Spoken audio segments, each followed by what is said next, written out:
Hi అందరికీ. అందరూ ఎలా ఉన్నారు? బాగున్నారా? ఈరోజు అయితే నేను మీకు ఒకటి చూపించడం కంటే ఒకటి చెప్తాను చూడండి. మీకు ఎప్పుడైనా ఇలా జరిగిందా లేదా అన్నది చెప్పాలి, సరేనా? కామెంట్ చేయండి ఖచ్చితంగా. ఇదైతే మా ఇద్దరు పిల్లలు స్కూల్ ఫీజు కార్డ్స్ అనమాట. ఇందులో స్లిప్ మెన్షన్ చెయ్యరు వాళ్ళు, అమౌంట్ అయితే ఇక్కడ మెన్షన్ ఏం చేయరు, వాళ్ళ రిసిప్ట్ బిల్లు అది మాత్రం వేసుకుంటారు.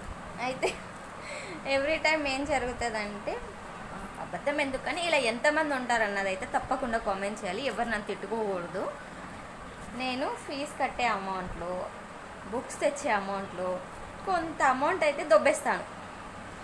ఎవరి దగ్గర నుంచో కాదు, మా బావ దగ్గర నుంచి.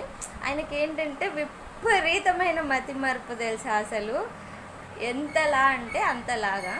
నేను లాస్ట్ ఇయర్ కూడా ఇలాగే జరిగింది.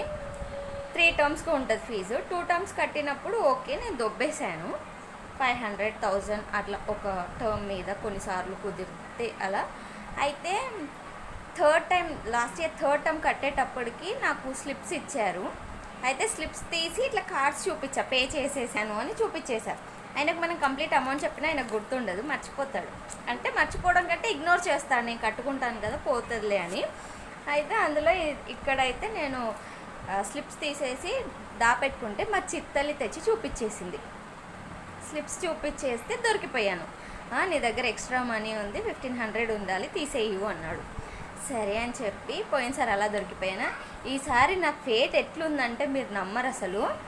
ఫీజు కడితే స్లిప్స్ ఇచ్చారు, సరే స్లిప్స్ తీసేసుకున్నా. 2,000 ఈసారి 2,000 దొబ్బేద్దామని ఓ లిస్ట్ వేసుకొని అనుకున్నట్టే వాళ్ళు రాసి ఇచ్చిన స్లిప్ పైన 7ని కాస్త 9 చేసి మా ఆయన దగ్గర డబ్బులు తీసుకొని స్కూల్ ఫీజు కట్టేసి 2,000 పక్కన పెట్టుకున్నాక అంతా అయిపోయిందా, సెకండ్స్లో ఫోన్కి మెసేజ్ వచ్చింది, మీరు కట్టిన అమౌంట్ ఎంత అని. అయితే నాకు ఇంకా కంగారు, నమ్మరు మీరు.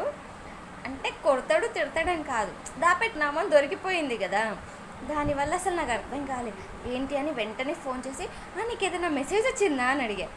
నాకేం రాలేదే అన్నాడు. అయితే సరే అమ్మయ్య నాకు ఒక్కదానికే వచ్చిందిలే అనుకున్నా. నాకు ఒక్కదానికే వచ్చింది అనుకున్నా కూడా వాళ్ళు నన్ను ఇప్పుడు అడగలేరు కదా, వాళ్ళ దగ్గర ఉన్న నెంబర్స్కి మెసేజ్ పంపారు అంటే వచ్చి ఉంటుందేమో అని ఒక పక్క, రాలేదన్నాడు కదా అని ఒక పక్క అనుకున్నా. సాయంత్రం వచ్చాక బిల్స్ తీయండి, బిల్స్ చూపియండి, డబ్బులు ఉంటాయి అని చూపించి నేను అబద్ధం చెప్తే మొత్తం కట్టేశానంటే నాకు మెసేజ్ వచ్చింది ఇదిగో అని చూపిస్తే, అయ్యో కర్మ, ఇక నుంచి నేను రూపాయి కూడా దొబ్బేయలేను కదా అనుకున్నాను అనమాట. కొన్ని ఫేట్స్ ఇలా ఉంటాయి. మీకు ఎప్పుడన్నా ఇలా జరిగిందా అన్నది కామెంట్ చేయండి. వీడియో నచ్చితే లైక్ చేయండి.